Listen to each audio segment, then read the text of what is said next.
കാര്യത്തിന് ഡ്രസ്സിന്റെ കാര്യം ഓക്കെ, ക്രീമിന്റെ കാര്യത്തിന് മാത്രം മെസ്സേജ് ഇട്ടാൽ മതി. വെറുതെ ഇങ്ങനെ കോൾ വിളിക്കേണ്ട. ആരും കോൾ വിളിച്ച് സംസാരിക്കാൻ പറ്റാത്തതുകൊണ്ടാണ് പറയുന്നത് കോൾ വിളിക്കേണ്ട. പിന്നെ ഈ സുഖവിവരങ്ങളൊന്നും ചോദിച്ചിട്ട് ഈ വാട്സപ്പ് ബിസിനസ് വാട്സപ്പിൽ മെസ്സേജ് ഇടല്ലേ. അത് ബിസിനസ്സാണ്, ബിസിനസ് വാട്സപ്പാണ്. അതിൽ പേഴ്സണൽ അല്ല, ആ നമ്പർ പേഴ്സണൽ അല്ല. അതുകൊണ്ട് മെസ്സേജ് അങ്ങനെ ഇട്ടാൽ മതി. വേറെയുള്ള കാര്യങ്ങളും പേഴ്സണൽ ആയിട്ടുള്ള കാര്യങ്ങളൊക്കെ അപ്പം ലൈവ് ഞാൻ ഇടുന്നുണ്ട്. പിന്നെ ആ കാര്യങ്ങൾ ചോദിച്ചിട്ട് ഇങ്ങനെ 24 മണിക്കൂർ കോൾ വന്നാൽ ഇങ്ങനെ ഇത്രയും ഗതികെട്ട ആൾക്കാർ നമ്മളെ നാട്ടിലുണ്ടല്ലോ എന്ന് ആലോചിക്കുമ്പോൾ എനിക്ക് പുച്ഛാണ് തോന്നുന്നത്. ഇവിടെയൊക്കെ പോയിട്ട് കണ്ടിന്യൂസ് വിളിക്കണമെങ്കിൽ അത്രയും ഗതികെട്ടവരായിരിക്കും. ഇതുപോലെ ഉടായിപ്പ് വേറെ ഉണ്ടാവില്ല. എന്തൊക്കെ കോപ്രായങ്ങളെ ഇവളീ കാട്ടിക്കൂട്ടുന്നത്. ആദ്യമൊക്കെ ഇവളെ റീച്ചിന് വേണ്ടി കുറേ സഹതാപമൊക്കെ പറ്റി അത്യാവശ്യം റീച്ചായപ്പം ഇവക്ക് അഹങ്കാരം. ആദ്യമൊക്കെ എല്ലാവരും വിചാരിച്ചു ഓ പാവം ഈ മക്കളെയും കൊണ്ട് ഇവള് ജീവിക്കാൻ വേണ്ടി ബുദ്ധിമുട്ടുകയാണല്ലോ എന്നൊക്കെ. പിന്നെ അവൾക്ക് അഹങ്കാരമായി. ഇവക്ക് അഹങ്കാരം കൂടിക്കൂടി കാണിക്കുന്ന കണ്ടാൽ സഹിക്കാൻ പറ്റില്ല. അങ്ങനെ ഓരോന്നാണ് കാട്ടിക്കൂട്ടുന്നത്. ഇപ്പൊ പുതിയ ഉടായ്പായിട്ട് ഇറങ്ങിയിരിക്കുകയാണ്. ഒന്ന് പാവപ്പെട്ടവർക്ക് ഡ്രസ്സ് വിതരണം, പിന്നെ ഇവള് സ്വന്തമായിട്ടുണ്ടാക്കിയ വൈറ്റനിങ് ക്രീം വിൽക്കുക. ഇവളെ ഈ ഉടായ്പിലൊന്നും ആരും ചെന്ന് വീഴാതിരിക്കുക.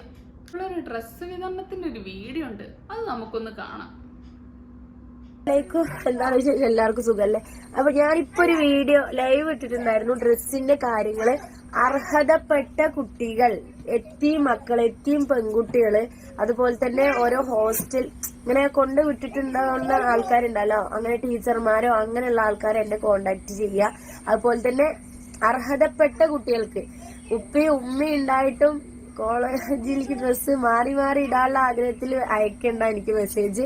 ഞാൻ ഇവിടെ ഒരു ഡ്രസ്സ് വിതരണം. ഡ്രസ്സ് ഇടാനില്ലെങ്കിൽ ഇടാണ്ടിരിക്കുക എന്നുള്ളൂ, അത്രയല്ലേ ഉള്ളൂ. ഇവളെപ്പോലെ ഉടായ്പുള്ള ഒരു സ്ത്രീ ഈ നാള് കാണിച്ച് ഉടായ്പൊന്നും പോരാഞ്ഞിട്ട് സ്വന്തം വീട്ടിൽ സ്വന്തം ഉമ്മാനെ തെറി വിളിക്കുന്ന വീഡിയോ എടുത്തിട്ട് യൂട്യൂബിൽ അപ്ലോഡ് ചെയ്തിരിക്കുക. എന്തൊക്കെ തെറിയാ വിളിക്കുന്നത്, എന്തൊക്കെ വൃത്തികേടാ അവള് പറയുന്നേ. അത് സ്വന്തം ഉമ്മാനെ പറ്റിയിട്ട്. അവളുടെ ആ വീഡിയോ കണ്ടിട്ട് ഒരു യൂട്യൂബ് ചാനലിലെ ഒരാള് പ്രതികരിച്ചു. എന്നിട്ട് അവനെ തെറി വിളിക്കുന്ന വേറെ വീഡിയോ എടുത്തിട്ട് യൂട്യൂബിലിട്ടു. ഇവക്ക് ഇതുപോലുള്ള ക്രീമൊക്കെ ഉണ്ടാക്കി വിൽക്കാൻ എന്ത് യോഗ്യത ഉണ്ടായിട്ടാ? ഇതുപോലെ ക്രീമൊക്കെ ഉണ്ടാക്കണമെങ്കിൽ അറ്റ്ലീസ്റ്റ് ഒരു കോസ്മെറ്റോളജിസ്റ്റ് എങ്കിലും ആവണം കുറഞ്ഞത്, അല്ലെങ്കിൽ ഒരു ഡിഗ്രി എങ്കിലും വേണ്ടേ? ഇവളൊക്കെ ഉണ്ടാക്കുന്ന ഇതുപോലത്തെ ക്രീമൊന്നും ആരും വാങ്ങാണ്ടിരിക്കുക. പിന്നെ അവസാനം വാങ്ങിയിട്ട് വല്ല പണിയും കിട്ടിക്കഴിഞ്ഞാൽ ദൈവത്തെ വിളിച്ചിട്ട് കാര്യം ഉണ്ടാവില്ല. ഇവളൊക്കെ ഉണ്ടാക്കുന്ന ഈ ക്രീമൊക്കെ ഫുൾ കെമിക്കലായിരിക്കും. നിങ്ങൾ മനസ്സിലാക്കേണ്ട ഒരു കാര്യം എന്ന് പറഞ്ഞാൽ, നമ്മൾ പുറത്തൊക്കെയുള്ള വലിയ വലിയ ഇൻ്റർനാഷണൽ ബ്രാൻഡിൻ്റെ ക്രീമൊക്കെ ഒരുപാട് ലാബിൽ റിസർച്ച് ചെയ്തും ടെസ്റ്റ് ചെയ്തിട്ടൊക്കെയാണ് വിപണിയിൽ ഇറക്കുന്നത്. ഇവളെ ഇതുപോലത്തെ ക്രീമൊക്കെ വാരി തേച്ചാൽ ലാസ്റ്റ് വെളുക്കാൻ തേച്ചത് പാണ്ടാവുകയുള്ളൂ.